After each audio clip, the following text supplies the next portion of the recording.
Alors Easy2Log, c'est un projet, je dirais, qui regroupe un tas d'acteurs méditerranéens, donc des cinq régions, Ligurie, Toscane, Sardaigne, région PACA et nous en Corse. Donc c'est un partenariat qui est maintenant, je dirais, consolidé, qui s'est consolidé aussi au fur et à mesure des années. C'est en plus une capitalisation d'un précédent projet qui a porté ses fruits sur chacun des territoires. Donc le projet Easy2Log, en deux mots, c'est un partenariat solide et efficient et qui souhaite poursuivre ainsi pour les années à venir. Ces événements sont des rencontres qui se font de manière semestrielle. C'est une phase d'échange où on rencontre les acteurs portuaires qui sont investis dans le projet, les différentes parties prenantes. Et l'idée de ces rencontres, c'est de pouvoir échanger sur les avancées du projet. Donc, dans le cadre de ce projet, il y a certains modules qui sont développés sur la logistique terrestre et la chaîne logistique, on dira portuaire.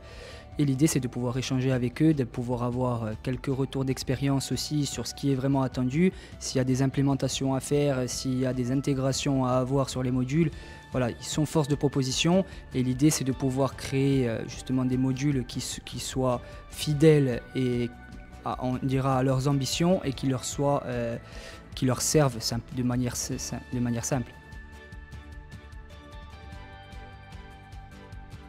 Alors, des quelques rencontres que nous avons pu faire avec les entreprises, ce qui ressort principalement, c'est qu'ils ont besoin, eux, d'avoir une gestion de leur parc de remorques, principalement sur le port de Bastia, donc savoir les entrées, les sorties, à quelle heure, où les remorques sont placées, etc. Et c'est des choses qu'ils ne maîtrisent pas forcément.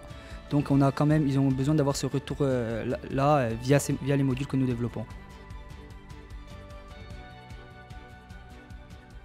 Dans la continuité du précédent projet EasyLog, les entreprises et le port de Bastia ont pu acquérir une gate, donc c'est un outil qui leur sert au quotidien.